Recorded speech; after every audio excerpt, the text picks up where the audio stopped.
Hi friends, good morning. ಇಲ್ಲೆಲ್ಲ actually morning ಆಗೈತಿ, ನಿಮಗೆಲ್ಲ ನೈಟ್ ಆಗಿರ್ಬೇಕು. ಆ್ಯಕ್ಚುಲಿ ನನ್ನ ಕಾರ್ ಸ್ವಲ್ಪ ಡ್ರೈವೇ ಕ್ಲೀನ್ ಮಾಡಿದರು. ನನ್ನ ಕಾರ್ ಹೊರಗೆ ಬರಲಿಲ್ಲ. ಇವತ್ತು ಸ್ಕೂಲ್ ರೀಓಪನ್ ಮಾಡ್ಯಾರ.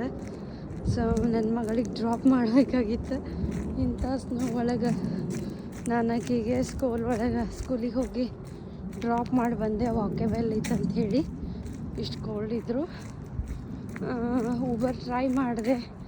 ಎವ್ರಿ ಟೈಮ್ ಬ್ಯುಸಿ ಇರೋದ್ರಿಂದ, ಸ್ಕೆಡ್ಯೂಲ್ ಇರೋದ್ರಿಂದ ಎಲ್ಲ ಕ್ಯಾನ್ಸಲ್ ಮಾಡೋದಿದ್ರೆ ಭಾಳ ಲೇಟ್ ಆಗ್ತಿತ್ತು ಅಂಥೇಳಿ ನಾನು ವಾಕ್ ಮಾಡ್ಕೊಂಡು ಹೋಗಿ ಡ್ರಾಪ್ ಮಾಡಿದೆ. ನೋಡಿರಿ, ನಾನು ನಿಮಗೆ ಅವತ್ತು ನಾನು ಪ್ರೀವಿಯಸ್ ವಿಡಿಯೋ ಹಾಕಿದ್ದೆ. ನಾನು ನನ್ನ ಮಗ ಸೇರಿಸಿ ಕ್ಲೀನ್ ಮಾಡತ್ತಿದ್ವಿ. ಸೊ ಒಂದು 3 days ಕುತ್ಕೊಂಡು ಕ್ಲೀನ್ ಮಾಡಿದ್ರೆ ಬರೀ ಇಷ್ಟೇ ಕ್ಲೀನ್ ಆಗ್ಯದ. ಇದೆಲ್ಲ ಹಂಗೆ ಉಳೀತು. ಸೊ ಒಂದು ಕಾರ ತೆಗ್ದೀವಿ, ಅದನ್ನು ನನ್ನ ಹಸ್ಬೆಂಡ್ ತೊಗೊಂಡು ಹೋಗ್ಬಿಟ್ಟಾರ ಆಫೀಸ್ಗೆ. ಸೊ ನನ್ನ ಕಾರ್ ಇಲ್ಲೇ ಕೂತೈತಿ. ಟ್ರೈ ಮಾಡಿದೆ ಬಟ್